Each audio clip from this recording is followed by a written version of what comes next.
ఇక కన్యా రాశిలో జన్మించినటువంటి వారికి గురుగ్రహం చాలా అదృష్టాన్ని తీసుకొని వచ్చే అవకాశం ఉంటుంది.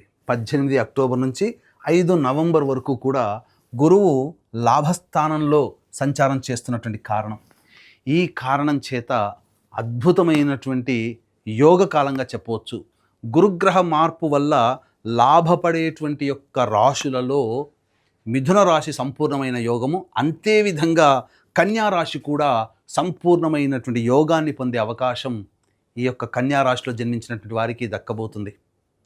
అతిశయోక్తి కాదేమో, చాలా గొప్పగా చెప్తున్నారేమో అని అనుకోకండి. గ్రహాలన్నీ కూడా అనుకూలంగా ఉండబోతున్నాయి. లాభస్థానంలోకి గురువు, అలాగే 16 నవంబర్ నుంచి తృతీయ స్థానంలో రవి, 27 అక్టోబర్ నుంచి తృతీయ స్థానంలో కుజుడు, షష్టమ స్థానంలో రాహువు. మీకు సప్తమ స్థానంలో శని ఉన్నప్పటికీ కూడా శని చాలా అవయోగాన్ని కలగజేశాడు. కానీ గురు కంట్రోల్లోకి వెళ్ళిపోయి మీకు శని యోగాన్ని కలగజేస్తున్నాడు. ఎలాగో మీకు తెలియజేసుకుందాం. ముందుగా ఈ 17 అక్టోబర్ వరకు గురుగ్రహ ప్రభావం వలన చేస్తున్నటువంటి వృత్తి ఉద్యోగాల్లో కాస్త నిరాశ, నిస్పృహలు, అభివృద్ధి లేకపోవడం, జీవితం ఇంతేనా, ఇక ఎదుగుదల ఉండదా అనుకునే నిస్సహాయ స్థితిలో ఉన్నటువంటి కన్యా రాశిలో జన్మించినటువంటి వారికి అనుకోని వరంలా ఈ యొక్క కన్యా రాశిలో జన్మించినటువంటి వారికి ఈ 18 అక్టోబర్ నుంచి 5 డిసెంబర్ మధ్యకాలము చాలా ఉపయోగమైనటువంటి కాలంగా చెప్పవచ్చు. ఈ కాలంలో మీరు చేపట్టేటువంటి పనులు కానీ, ఈ కాలంలో చేసినటువంటి పనులు కానీ షార్ట్ టర్మే కదా అని ఆలోచించకండి. ఎందుకంటే కన్యా రాశిలో జన్మించినటువంటి వారికి వచ్చే మార్చి, ఏప్రిల్ తర్వాత గురువు కర్కాటక రాశిలోకి ప్రవేశం చేయబోతున్నాడు.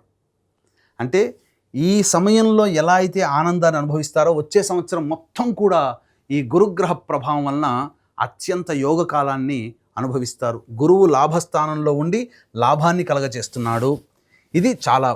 ఇక రాశి నుంచి సప్తమ స్థానంలో శని, అంటే ఈ 17 అక్టోబర్ వరకు శని ప్రభావము, గురు ప్రభావము, మిగతా గ్రహాలు అనుకూలంగా లేకపోవడము, కేతు అనుకూలంగా లేకపోవడం ఇత్యాది కారణాల వల్ల శని వల్ల కూడా సమస్యలు భాగస్వాములతో కానీ, జీవిత భాగస్వామితో కానీ, వ్యాపార భాగస్వామితో కానీ సమస్యలు అనేటువంటివి చుట్టుముట్టాయి. కానీ ఒక్కసారి మీరు గమనించుకున్నట్లయితే గురువు లాభస్థానంలోకి రాగానే శనిని కంట్రోల్ చేస్తాడు. దీనివల్ల జరిగేటువంటిది ఏంటి? వివాహ సంబంధాలు కుదరక ఇబ్బంది పడుతున్నటువంటి వాళ్ళకి వివాహ సంబంధాలు కుదిరే అవకాశం ఉంటుంది. ఒక ఇంటి వాళ్ళు అవుతారు. జీవిత భాగస్వామితో పొరపచ్చాలు వచ్చి ఇబ్బందులు పడి విడివిడిగా ఉన్నటువంటి వాళ్ళు మళ్ళీ కలుసుకునే అవకాశం ఈ సమయంలో ప్రయత్నం చేయండి, ఖచ్చితంగా ఒకటవుతారు. కోల్పోయిన ప్రేమని తిరిగి పొందే అవకాశం ఉంటుంది ప్రేమికుల మధ్య. అలాగే ఎప్పుడో చిన్ననాటి స్నేహితుల్ని మళ్ళీ కలుసుకునే అవకాశం ఉంటుంది ఏదో ఒక సందర్భంలో. అన్ని విధాలుగా భాగస్వాముల మధ్య ఉన్నటువంటి పొరపచ్చాలు తొలగి ఎడమొహం పెడమొహంగా ఉన్నటువంటి జీవిత భాగస్వాములు కావచ్చు, వ్యాపార భాగస్వాములు కావచ్చు, మళ్ళీ ఒకటై తిరిగి కలిసి పనిచేయాల్సినటువంటి పరిస్థితి వస్తుంది.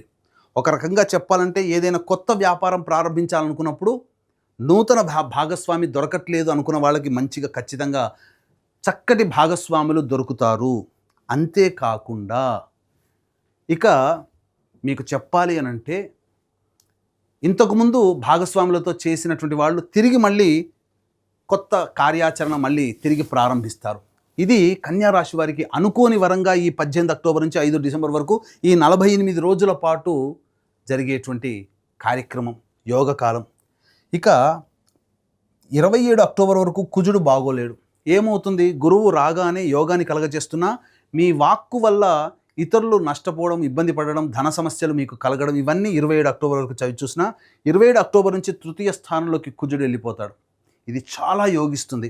అలాగే 18 అక్టోబర్ నుంచి 16 నవంబర్ మధ్యకాలంలో రవి సంచార ప్రభావం వలన కుటుంబ సభ్యుల పరంగా మీకు కొంత నష్టము జరుగుతుంది. అంటే ఏంటి? ఖర్చులు పెరుగుతాయి.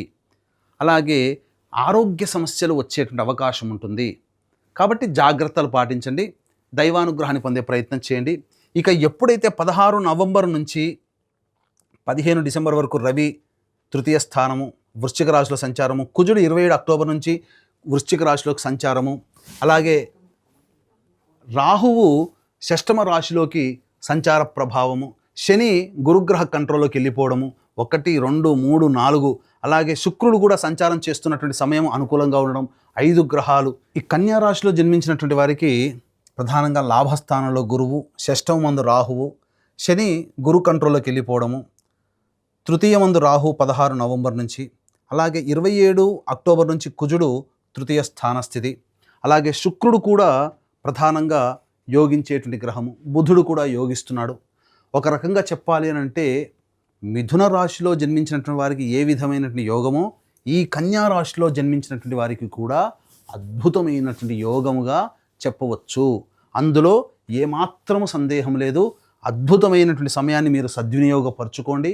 అన్ని విధాలుగా వృత్తుల్లో, వ్యాపారాల్లో, ఉద్యోగంలో ఉన్నటువంటి వాళ్ళు, మరీ ముఖ్యంగా ఉద్యోగంలో ఉన్నటువంటి వాళ్ళు మీరు చక్కగా ఉద్యోగ ప్రయత్నాలు చేసుకోండి. చక్కగా మీకు ప్రమోషన్స్తో కూడుకున్నటువంటి ఉద్యోగం కానీ, లేదా ప్రమోషన్స్ రావడం కానీ, నిరుద్యోగస్తులకి ఉద్యోగం లభించడం కానీ, H1B వీసా కోసం ఎదురు చూసేటువంటి వ్యక్తులకి విదేశీయానం, విదేశీ విద్యకి రావడం కానీ అన్ని విధాలుగా బాగుంటుంది. ముఖ్యంగా కళారంగంలో ఉన్నటువంటి వాళ్ళకి అద్భుతమైన అవకాశాలు ఈ కన్యా రాశిలో జన్మించినటువంటి వారికి పొందబోవడం అనేటువంటిది జరుగుతుంది. అన్ని విధాలుగా అనుకూలంగా ఉండేటువంటి సమయం ఈ 18 అక్టోబర్ నుంచి 5 డిసెంబర్ ఈ మధ్య కాలంలో కలిగేటువంటి యొక్క స్నేహాలు భవిష్యత్తులో మీకు మంచి బాట వేస్తాయి. ఈ మధ్యకాలంలో ఈ 18 అక్టోబర్ నుంచి 5 డిసెంబర్ మధ్యకాలంలో చేపట్టినటువంటి కార్యక్రమాల యొక్క ప్రభావం యొక్క ఫలితాన్ని మీరు వచ్చే సంవత్సరం ఉగాది తర్వాత పొందుతారని చెప్పడంలో ఏమాత్రం సందేహం లేదు. దైవానుగ్రహాన్ని మాత్రం ఖచ్చితంగా పొందే ప్రయత్నం చేయండి. ఎందుకనంటే దైవకారక గ్రహం అయినటువంటి గురువు అనుకూలంగా ఉన్నప్పటికీ 18 అక్టోబర్ నుంచి 16 నవంబర్ వరకు రవి అనుకూలంగా లేడు. అలాగే ఎంతైనప్పటికీ కూడా సప్తమ శని కొంత ప్రభావం, కొన్ని సమస్యలు తీసుకురావడం, కేతు వ్యయస్థానం నుండి ప్రయత్నాల్లో ఆటంకాలు కలిగించడం, ఏది ఏమైనప్పుడు అన్నింటినీ అధిగమించగలిగేటువంటి శక్తి మిగతా గ్రహాలు అనుకూలంగా ఉన్నా కొంత దుష్ప్రభావాలు ఉండే అవకాశం ఉంది. కాబట్టి దైవానుగ్రహాన్ని పొందే ప్రయత్నం చేయండి. ఇట్టి దైవానుగ్రహం అందరికీ అందించాలనేటువంటి ఒక సదుద్దేశంతో ఈ 18 అక్టోబర్ నుంచి 5 డిసెంబర్ మధ్యకాలంలో ఉన్నటువంటి 3 పర్వదినాలలో సర్వదోష నివారణ పూజలు, హోమాలు అనేటువంటివి మీ గోత్రనామాలతో చేయించడం జరుగుతుంది. అవి 5 నవంబర్ కార్తీక పౌర్ణమి సుప్రసిద్ధ కాశీ క్షేత్రంలో, 20 నవంబర్ కార్తీక అమావాస్య శ్రీశైల క్షేత్రంలో, 4 డిసెంబర్ మార్గశిర పౌర్ణమి ప్రముఖ దత్తక్షేత్రంలో సర్వదోష నివారణ పూజలు, హోమాలు మీ గోత్రనామాదులతో జరిపించి శక్తిపాతం చేసినటువంటి మాలలు ఇవ్వడం జరుగుతుంది. అవకాశం ఉన్న వాళ్ళు కార్యక్రమ తదనంతరం కాంటాక్ట్ చేసి పూర్తి వివరాలు తెలుసుకోవచ్చు. అన్ని విధాలుగా కన్యా రాశి వారికి అనుకూలంగా ఉండేటువంటి సమయం కాబట్టి ఇక్కడ ప్రధానంగా ఈ చెప్పినటువంటి యోగాల కంటే ఇంకా కొంత సమస్యలు అధికంగా మీరు ఎదుర్కొంటున్నారు, విభిన్నంగా మీకు ఉంది అని అంటే మీ యొక్క జన్మజాతకంలో నడుస్తున్నటువంటి గ్రహ దశాంతర్దశల ప్రభావాలు. కావున దగ్గరలోని మంచి ఉపాసనా పరులైనటువంటి జ్యోతిష్యులని సంప్రదించి వారి సలహాలు, సూచనలు కనుక పాటించినట్లయితే మరింత మెరుగైనటువంటి జీవితాన్ని పొందుతారని తెలియజేస్తూ సర్వం శ్రీ ఉమామహేశ్వర పర బ్రహ్మార్పణమస్తు.